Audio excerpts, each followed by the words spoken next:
பார்க்குறாங்களே ஆண்டவரே என்னை விழுங்க. எத்தனை பேர் நான் உனக்கு சொல்லுகிறேன், பரலோகத்திலிருந்து பரத்திலிருந்து அவருடைய ஒத்தாசை அனுப்பி உன்னை அந்த வீட்டில் உன் குடும்பத்தில் நீ வேலை பார்க்குற இடத்துல உன்னை ரட்சிப்பதற்கு அவர் உனக்கு ஆதரவாக. நம்புகிறீங்களா? எத்தனை பேர் நம்புகிறீங்க? ஆண்டவர் நன்மையான எந்த ஈவும் பூரணமான எந்த வரமும் ஜோதிகளின் பிதாவிடத்தில் பரத்திலிருந்து நமக்கு இறங்கி வரும் என்று ஆண்டவர் சொன்னார். எனக்கு ஒரு வேளை இந்த இடத்துல ஆண்டவரை நான் எனக்கு பிரச்சனை யார்கிட்ட சொல்லுவேன், ஆண்டவர் எனக்கு வேதனை யார்கிட்ட சொல்லுவேன், ஆண்டவர் எனக்கு கண்ணீர் யார்கிட்ட சொல்லுவேன்? கலங்காத, பயப்படாத. கர்த்தர் உன்னோடு பார்த்து சொல்லுகிறார், ஆண்டவர் உனக்கு கூட இருக்கிறார், நீ பயப்படாத. சத்தமா சொல்லுகிறார்.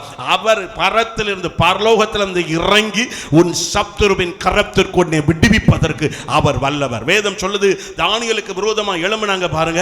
அந்த தானியேலுக்கு விரோதமா எழும்பின கூட்டம் எதை வைத்து குற்றம் கண்டாங்க?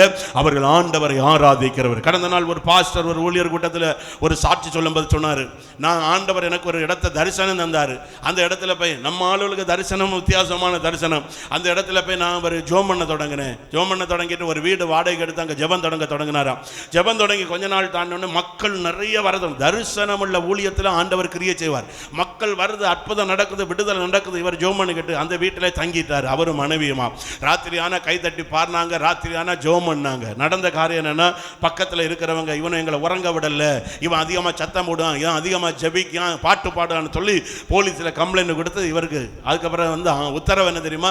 நீ பாட்டு பாடணுமா, ஏதாவது வயக்காட்டுக்குள்ள போய் பாட்டு பாடுங்க, நீ ஜோம் பண்ணணுமா வயக்காடு. எவ்வளவோ ஏரியா அந்த அவர் சொல்றாரு, ஏரிக்கரை ஏரியாவில் நிறைய உண்டு. நம்ம பெரிய ஆறுனதுலாம் ஏரிக்கரை, ஏரிக்கு கரையில் போய் கிடந்து நீ எவ்வளவோ சத்தம் போடணுமோ சத்தம் போடு. இவர் நம்ம ஆளு சொன்னாராம், போலீஸ் வேணா நான் எனக்கு ஆண்டவரை பாடு, எனக்கு வீட்டுக்குள்ள நான் எனக்கு ஆண்டவரை பார்த்து ஜெபம் பண்ணு. உனக்கு சத்தம் போடணுமா, ஆள் இல்லாத ஏரியாவில் போய் சத்தம் போடு. அது எப்படிப்பட்ட உத்தரவு பாருங்க.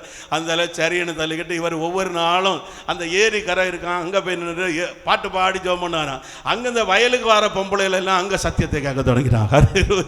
அவ எங்கே போனாலும் அங்கே அவிகளுக்கு ஜெபம், அங்கே அற்புதம், அங்கே காரியம். கடைசியில் பார்த்தாரு அங்கே வயலங்கரையிலையும் பிரச்சனை, அங்கேயும் வரப்படாது. அடுத்த கம்ப்ளைண்ட் அவி அங்கே கொடுத்து, எங்கள் பொம்பளையில் ஒன்று வேலை செய்ய விடுனால இங்கே வந்து பாட்டு பாடிட்டு கிடக்கான், இவ்வளோ எல்லாம் போய் அவர்கிட்ட தலையை கொடுத்து ஜெபம்னால பியா என்னெல்லாம நடக்குன்னு தெரிவிட்டு அங்கே இவருக்கு அங்கேயும் பிரச்சனை. அதுக்கப்புறம் அங்கேருந்து போலீஸ் சொல்லிச்சான். பிறகு இவர் ஆண்டவர்கிட்ட கேட்டார், ஆண்டவர் நான் என்ன செய்யணப்பா, போகிற இடம் எல்லாம் நீ சத்தம் போடப்படா, சத்தம் நீர் போன்னு சொல்லலையா, நான் வந்தேன், இனி என்ன? ஆண்டவர் தானாரா, இனி நீ சத்தம் போடாத, நான் தந்த வீட்டுக்குள்ளே இருந்து அமைதியாக சோத்திரம் பண்ணு. சத்தமாக சொல்லுங்க.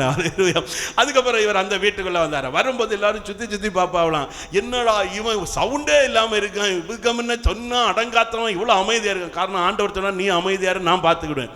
எந்த மனுஷன் கேஸ் கொடுத்தானா?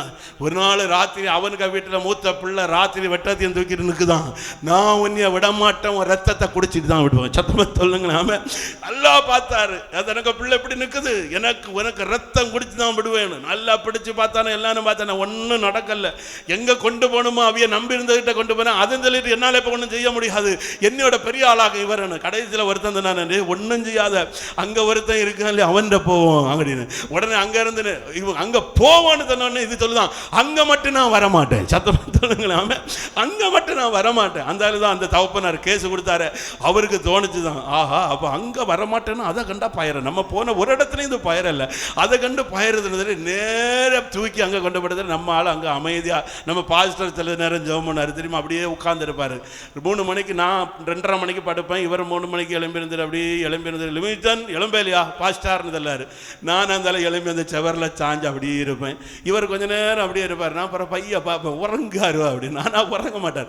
சோதரம் இருந்தாலும் ஏசுவே ரத்தம் ஜெயமுனையாக அப்போ முழிச்சு தான் இருக்கும். அப்புறம் நம்ம சோத்திரம் சோத்திரம் சோத்திரம் அப்படி பார்ப்பார். இதே போல் இவர் அங்கே அமைதியாக எழும்பியிருந்த சோத்திரம் பண்ண கதவை தட்டி உள்ள போட்டு இயேசுவின் நாமத்தில் உள்ள கொண்டு வர்றதுக்கு முன்னர் சத்துருவின் கிரியிலிருந்து கர்த்தர் விடுதலை ஆக்கி எவன் துரத்தினான். அவர் சாட்சியா ஊழியர் கூட்டத்தில் சொன்னார், அதே மனுஷன் தனக்கு நிலத்தில் ஆலயத்தையும் கட்டி கொடுத்து சபையின் சாட்சியாய் கர்த்தர் உயர்த்தி ஆசீர்வதித்து வைத்திருக்கிறார்.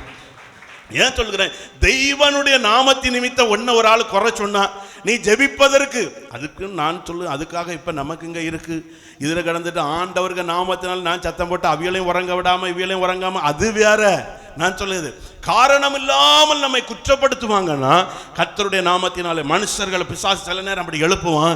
நீங்க நினைச்சுக்கிறோம் என் தேவன் எனக்கு ஆயுத்தம் பண்ணுவார். இன்னைக்கு ஆண்டவர் முதல் வாக்குத்தத்தமாய் உங்களுக்கு தந்து நன்மையான இந்த எந்த ஈவும் ஆண்டவரிடத்தில் பரலத்திலிருந்து இறங்கி வர பரத்திலிருந்து இறங்கி வரன்னு சொன்ன ஆண்டவர் முதலாவது ஆண்டவர் நமக்கு தருகிற வாக்குத்தத்தம் என்னன்னா, உனக்கு விரோதமாய் உன்னை விழுங்க பார்க்கிற மனிதர்கள், உன் தொழில், உன் குடும்பம், உன் பிள்ளை, உன் எதிர்காலத்தை விழுங்க பார்க்கிற மனுஷனுடைய கையிலிருந்து பரலோகத்திலிருந்து ஒத்தாசை அனுப்பி கர்த்தர் உன்னை விடுதலையாக்கி உன்னை உன் குடும்பத்தை உயர்த்தி எல்லாருக்கும் முன்பு சாட்சியாய் நிறுத்த வல்லவர். வேதம் சொல்லுது, அதே தானியேலை அவர்கள் இந்த தேவனுடைய நாமத்தின் நிமித்தம் குற்றத்தை கண்டுபிடித்து அவனை கொண்டு போய் சிங்க கபியில போட்டாங்க. கர்த்தர் சிங்கத்தின் நிமித்தம் தானியேலுக்கு எந்த ஒரு பாதிப்பு வராதபடி கர்த்தர் நான் ஜீவனுள்ளவர் என்பதை கர்த்தர் வெளிப்படுத்தினார். இன்றைக்கு தீர்க்க தரிசனமாய் சபையில் இந்த வார்த்தை கேட்கிற ஒவ்வொருக்கும் நான் சொல்லுகிறேன், தேவ ஜனமே, நீ எந்த இடத்துல குற்றம் சாட்டப்பட்டு கொண்டிருக்கிறாயோ, நீ எந்த இடத்துல உன்னை மனுஷர்கள் நிந்திக்கிறார்களோ, எந்த இடத்துல நீ கர்த்தருடைய நாமத்தினாலே ஆண்டவரே நீ நினைத்து கொண்டிருக்கிறியோ, அதே இடத்துல அதே தேசத்துல கர்த்தருடைய நாம மகிமைப்படத்தக்கதாய் உன்னை கர்த்தர் உயர்த்தி வைப்பதற்கு வல்லமை உள்ள நம்புகிறவங்க கரங்களை தட்டி உன்னை உன் சந்ததியும் கர்த்தர் உயர்த்தி வைப்பார். நீ வெட்கப்பட்டு போக மாட்ட. எந்த வேதம் சொல்லுது பாருங்க, தானியேல் பழையது போல தேவ சமூகத்தில் ஜெபித்தான். ஆனா கட்டளை எப்படி இருக்குன்னா, ஜெபிக்கிறவன் சிங்க கவி உனக்கு விரோதமா, நீ வீட்டுல ஜெபிக்கிற வீட்டுக்குள்ள உனக்கு சில எதிர்காரியம் இருக்கலாம், நீ ஜெபிக்கிற வீட்டுக்குள்ள சில போராட்டம் இருக்கலாம். இன்னைக்கு இயேசுவின் நாமத்தில் நான் சொல்லுகிறேன், கர்த்தர் அதே வீட்டுல விடுதலையோடு கூட நீ செய்வதுதான், நீ சொல்லுவதுதான் நடக்கத்தக்கதாய் அந்த வீட்டுக்குள்ள கர்த்தர் உன்னை உயர்த்த வல்லவராயிருக்கிறார். தானியேலை தூக்கி உள்ள போட்டாங்க.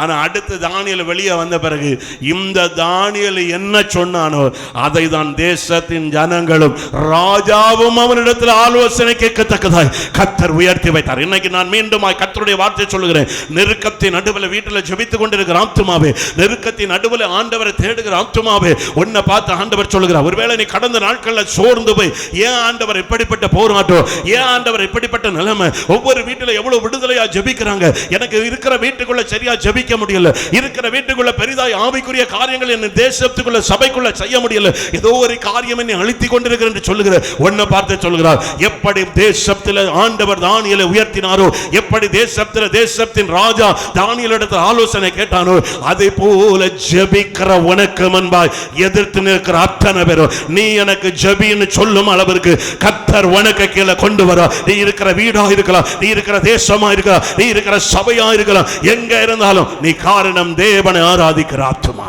எல்லாரும் அப்படி எழுந்து நிற்போம். எல்லாரும் அப்படி எழுந்து நில்லுங்க. அப்படியே கண்களை மூடி ஆண்டவரை நோக்கி பார்க்கலாம். நன்மையான எந்த ஈவும் பூரணமான எந்த வரமும் ஜோதிகளின் பிதாவினிடத்திலிருந்து பரத்திலிருந்து நமக்கு அருளப்படுகிறது.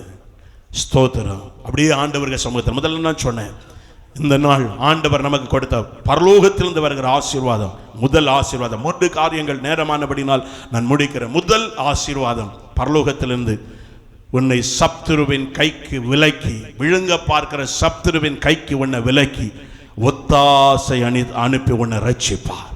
அப்படியே அமைதலாய் ஒரு சில நிமிடம், ஆண்டவரே என் குடும்பத்தை அழிக்க நினைக்கிற சத்துரு என்ன, என் வாழ்க்கையை அழிக்க நினைக்கிற சத்துரு என்ன, ஆண்டவர் சொல்கிறார், விழித்திரு, ஜெபமன், தெளிந்த புத்தி உள்ளவளாக இருங்க, விழித்திருங்க. ஒரு ஆராய்ந்து அப்படியே பாருங்க, விழித்திருங்க. இதுவரை நம்ம கவனிக்கல, இதுவரை அவன் எப்படி போராடினான் உன் ஆசீர்வாதத்தை கெடுக்க, உன்னை அழிக்க அவன் எப்படி போராடினான். மனுஷர்களின் மூலமா தான் அவன் கிரியை செய்வான், மனுஷர்களின் மூலமா தான் அவன் கிரியை செய்வான். வேதம் சொல்கிறது அல்லவா, ஏதேம் தோட்டத்துக்குள் இருந்த அவருடைய ஆசீர்வாதமான எதிர்காலத்தை அழித்தவன் அவன் மனுஷன் மூலம். நீ சபையில் ஆசீர்வாதமாய் தேவனை துதித்து ஆராதிக்க முடியாம உன் சபைக்குள்ள இருந்துதான் பிசாசு சில நேரம் கிரியை செய்வான். நீ இருக்கிற குடும்பத்துக்குள்ள சந்தோஷத்தை கெடுக்க, நீ இருக்கிற வீட்டுல சமாதானத்தை கெடுக்க, அந்த வீட்டுக்குள்ள இருக்கிற நபர் மூலம் தான் அவன் கிரியை செய்வான். அதுதான் சொல்ல, நீ அதை அறிந்து விழித்திரு, விழித்திரு. இயேசுவின் நாமத்தினாலே புத்தியாய், தெளிந்த புத்தியோடு. பிசாசு எப்படி வருகிறான், பிசாசு எப்படி என் குடும்பத்தின் நிம்மதியை கெடுக்கிறான், பிசாசு எப்படி எனக்கு தொழிலை கெடுக்கிறான், பிசாசு எனக்கு பிள்ளை எதிர்காலத்தை எப்படி அழிக்கிறான், விழித்துக்கொள்ள. இன்னைக்கு ஆண்டவருடைய நாமத்தினாலே உன் ஆவிக்குரிய கண்கள் திறக்கப்படட்டும். இயேசுவின் நாமத்தினாலே நாவிக்குரிய கண்கள் திறக்கப்படட்டும். இயேசுவை நாமத்தை விழித்துக்கொள். வஞ்சக வலையில விழுந்துராத, வஞ்சக வலையில விழுந்துராத. சத்துருவின் வஞ்சக வலை இன்னைக்கு ஒருக்க ஆராய்ந்து பாருங்க. ஆண்டவரே, நம்முடைய பிள்ளைகளுடைய ஆவிக்குரிய கண்களை திறந்து, எங்களுடைய யுத்தம் மனுஷர்களோடு அல்ல ஆண்டவரே, எங்களுடைய யுத்தம் ஆண்டவரே இந்த உலகத்தில் ரத்தத்தோடு மாம்சத்தோடும் அல்ல ஆண்டவரே. அந்தகார லோகாதிபதியின் வல்லமை பின்னாக இருந்து போராடுவதை நாங்கள் பார்க்கிறோம். இன்னைக்கு அவைகளை நிர்மூலமாக்க விரும்புகிறோம். கரங்களை தட்டி எல்லாரும் அப்படி ஆண்டவருடைய கரத்தில் அப்படி